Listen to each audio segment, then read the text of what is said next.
Hello दोस्तों, नमस्कार। Digital दौलत यूट्यूब चैनल में आपका दिल से बहुत बहुत स्वागत है।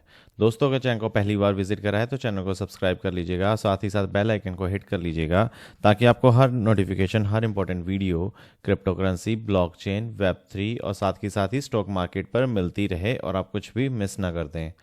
दोस्तों, अभी अभी जस्ट कुछ ही देर पहले एक बहुत ही बुरी न्यूज़ आई है भाई। और उसके चलते क्या हम यही एनालाइज करेंगे कि कल जो मार्केट ओपन होगा हमारा सेंसेक्स का, उसकी क्या हालत रहेगी, कि वो अच्छा होगा, उसका इम्पैक्ट रहेगा कि नहीं रहेगा। सारा कुछ इसी वीडियो में जानने की कोशिश करते हैं। तो भैया, सबसे पहले मैं आपको बताना चाहता हूँ कि जो रशिया ने है भाई, वो वन ऑफ द हैवीएस्ट क्या करा है, अटैक करा है। और फुल स्केल पे करा है भाई। किस पे करा है भाई? ऑब्वियसली यूक्रेन पे करा है, बट अभी किस में करा है, किस शहर पे करा है?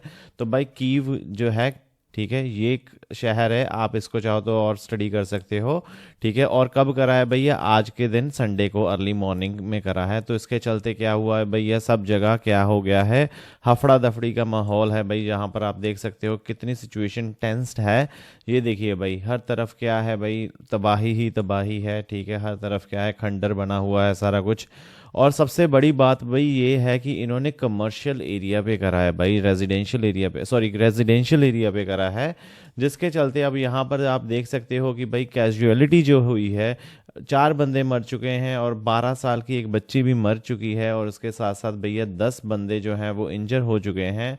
और साथ ही साथ भैया यूक्रेन का जो एयरफोर्स है, उसने ये रिपोर्ट करा है कि भैया जो रशिया ने फायर करे थे वो 595 क्या करे थे, ड्रोन फायर करे थे और 48 मिसाइल्स फायर करी थी। जिसके चलते क्या हुआ भैया, 595 से 566, ठीक है, 566 तो उन्होंने क्या कर दिए, शूट डाउन कर दिए। और 45 क्या कर दिए, मिसाइल भी डीएक्टिवेट कर दी। बट 3 मिसाइल्स और जो बाकी बचे थे ड्रोन्स, उन्होंने इतनी ज़्यादा तबाही करी है। आप सोच के देखिए भैया, अगर ये नहीं उसको क्या कर पाते, शूट डाउन नहीं कर पाते, तो उस क्या तबाही का मंजर होता, तो आप इमेजिन कर सकते हो भाई।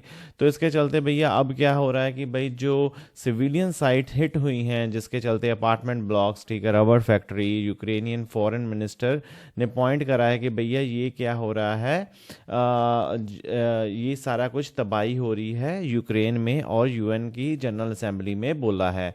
और इसके चलते भाई रशिया ने माना भी है कि भाई उन्होंने ये सारा कुछ काम करा है। जिसके चलते भाई जो तबाही हुई है, रशिया ने पूरी रिस्पॉन्सिबिलिटी ली है। अब बात करते हैं भैया इंटरनेशनल की, ठीक है। देखिए, इंटरनेशनल लेवल पे जब मामला पहुंच जाता है ना, तो इसका मतलब क्या है, क्योंकि ऑब्वियसली ये बहुत ज़्यादा एस्केलेट हुआ है, ठीक है, काफ़ी ज़्यादा क्या सुर्खियों में आया हुआ है, ठीक है। डोनाल्ड ट्रंप ने भी इस पे कई बार कमेंट करा है। तो इसके चलते क्या हो रहा है भाई, ये जो मामला है ये क्या है, थम नहीं रहा और क्या हो रहा है, उछल रहा है, ठीक है। अब जैसे कि पोलैंड ने क्या करा, पोलैंड की भी अब यूरोपियन यूनियन आ गया है इसमें, ठीक है। देखिए पोलैंड ने क्या करा कि भैया उन्होंने अपने जो हाई एयर डिफेंस सिस्टम्स है उनको हाई अलर्ट पे डाल दिया है। क्योंकि उसके साथ क्या है भैया, रशिया की यूक्रेन का मतलब पोलैंड और यूक्रेन का बॉर्डर लगता है, ठीक है। पॉलिश जो मिलिट्री है उसने क्या करा है भैया, एयर स्पेस जो है, जैसे कि ल्यूबिन, ठीक है, रेजोव, ठीक है, इसके चलते इन्होंने क्या कर दिए, क्लोज कर दिए हैं, ठीक है। नेटो टेरिटरी को भी क्या कर दिया है कि भैया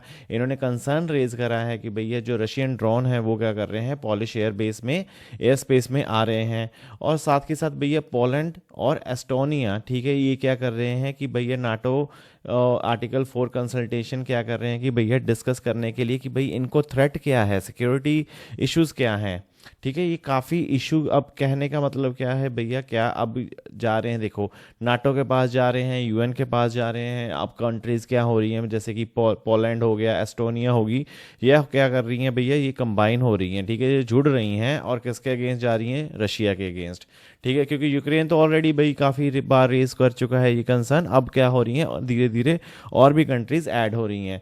अब जैसे आप यहाँ पर देख सकते हो भाई, यूरोप क्या कर रहा है कि एक is tracking a drone wall plan, ठीक है, is fast tracking a drone wall plan a coordinated shield that. भाई ये देखो, अब ये कितना बड़ा प्लान है। जैसे यूरोप क्या कर रहा है, एक ड्रोन वॉल, जैसे हमारा था ना S-400, तो अब ये क्या कर रहे हैं भाई, ड्रोन वॉल। तो क्या करेगा भाई, वो सेंसर्स, इंटरसेप्टर्स की मदद से जैसे ही कोई मिसाइल जो कुछ भी आएगा उसको क्या कर देगा भैया, ख़त्म कर देगा। और यूरोपियन यूनियन क्या कर रहे हैं भाई, 140 बिलियन यूरो जो है वो लोन देने की तैयारी में बैठ कर चुके हैं किसको, यूक्रेन को। और वो कैसे देंगे भैया, फ्रोज करेंगे रशिया के एसेट्स को, ठीक है। तो रशिया के एसेट्स को ख़त्म कर कर वो क्या कर देंगे भैया, यूक्रेन को लोन दे देंगे। इसके चलते भैया जो ड्रोन साइटिंग है, ठीक है, डेनमार्क आर्मी ने भी क्या करा है कि भैया कंफर्म करा है कि ड्रोन्स जो हैं कुछ स्पॉट हुए थे। तो मतलब कहने का मतलब भाई यही है कि जो मामला है वो काफ़ी गंभीर हो गया है आज की स्ट्राइक के बाद, ठीक है। अब यूरोपियन प्रेसिडेंट, ठीक है, ज़ेलेंस्की, आपको पता है भाई उन्होंने क्या करा है कि भैया उन्होंने कहा है कि भाई जितना ज़्यादा कठिन से कठिन स्टेप लो, बट क्या करो कि रशिया को जो इंपोर्ट करवाते हो आप, जैसे आपको पता है भाई हम क्या करते हैं रशिया से इंपोर्ट, हम करते हैं ऑयल, ठीक। तो उन्होंने यही कहा है कि भैया सारा इंपोर्ट जो है वो बंद कर दो, ठीक है। और ये किसने कहा है, ज़ेलेंस्की ने कहा है। बट रशिया के भैया फॉरेन मिनिस्टर ने, इनका नाम है सर्जी लेवरोव, ठीक है, उन्होंने क्या कहा है कि भैया यूएन में उन्होंने कहा है कि भाई हमारा कोई अटैक, हमारा कोई प्लान नहीं है, हमारा कोई इंटेंशन नहीं है यूरोपियन यूनियन कंट्रीज़ को या नाटो को अटैक करने का। बट उन्होंने सीधा सीधा धमकी ये दी है कि भैया अगर कोई बीच में आने की कोशिश करता है तो वो क्या करेंगे, वो उसको टैकल भी करेंगे, ठीक है। तो ये काफ़ी भाई सीधे डायरेक्ट धमकी देना मतलब क्या है, आग में घी डालने वाली बात है, ठीक है। अब जैसे घी, आग तो लगी हुई है उसमें घी भी डाल रहे हो, तो इसके चलते भाई क्या होगा कि भाई और भी ज़्यादा गंभीर इश्यूज हो सकते हैं। तो इसके चलते भाई ये जो नोटेबल शिफ्ट है, जैसे कि डोनाल्ड ट्रंप ने तो ऑलरेडी भाई यही कहा है कि भाई वो तो बहुत बार कह चुके हैं, इंडिया को ब्लेम कर चुके हैं कि भाई हम क्या कर रहे हैं, रशिया को फंड कर रहे हैं, क्या उनका जो वॉर अगेंस्ट यूक्रेन। तो ये काफ़ी सीरियस इशू बनता जा रहा है देखते ही देखते। अब इसका इम्पैक्ट भाई देखें, अगर हम सेंसेक्स को समझने की कोशिश करें तो इसका इम्पैक्ट क्या होगा। तो भाई देखिए डेफिनेटली अगर जब ऐसी चीज़ें आ जाए जहाँ पर पोलैंड का नाम आ जाए, नाटो का नाम आ जाए, ठीक है, इसके चलते क्या हो जाएगा भाई, डर का माहौल हो जाएगा, अनसर्टेनिटी हो जाएगी, ठीक है, ग्लोबल फाइनेंशियल मार्केट में इश्यूज आ जाएंगे, तो हमारी क्या होगी भैया, बैंड तो बजेगी, हमारी जो वोल्टिलिटी है, ठीक है, जैसे कि शार्प अप एंड डाउन क्या होगा शॉर्ट टर्म में हमें देखने को मिलेगा, एकदम गिरावट एकदम उछाल, एकदम गिरावट एकदम उछाल। तो भाई ये चीज़ जो है, तो गिरावट के चांसेस तो भाई अब ज़्यादा ही लग रहे हैं अनटिल अनलेस कुछ अच्छी पॉजिटिव न्यूज़ नहीं आ जाती। बट हाँ, अभी तक तो गिरावट के ही चांसेस हैं। और साथ के साथ भाई जैसे हमने देखा कि भाई ऑयल प्राइस कंसर्न क्यों, अब क्या है भाई, क्योंकि हम जो हैं ऑयल लेते हैं कहाँ से, रशिया से बहुत ज़्यादा इंपोर्ट करवाते हैं।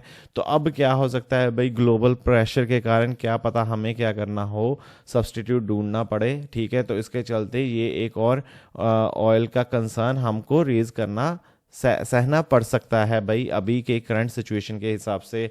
और साथ के साथ भैया जैसे हमने देखा है कि एफआईआईज, ठीक है, तो एफआईआईज क्या करते हैं भाई इस सिचुएशन में, एफआईआईज क्या करते हैं, क्योंकि अब क्या हो रहा है, टेंशन क्रिएट हो रही है, तो वो क्या करेंगे भैया, अपना पैसा निकाल कर क्या करेंगे, उसको सेव करने की कोशिश करेंगे। तो इसके चलते भैया जब पैसा और निकलेगा मार्केट से, ठीक है, देखिए प्रेशर तो ऑलरेडी है, ठीक, बट अब क्या होगा कि मार्केट से पैसा भी निकल जाएगा तो और ज़्यादा क्या होगा भाई, जो फॉल होगा, ठीक है, जो गिरावट होगी वो और भी ज़्यादा गंभीर हो जाएगी। और भैया जैसे कि अगर हम हिस्टोरिकल पैटर्न, ठीक है, अगर हम हिस्ट्री का जैसे पुराना इतिहास झांक कर देखें तो भैया अगर हमने उसको समझने की कोशिश करें इन सिचुएशंस में, ठीक है, तो कैसा रहा था।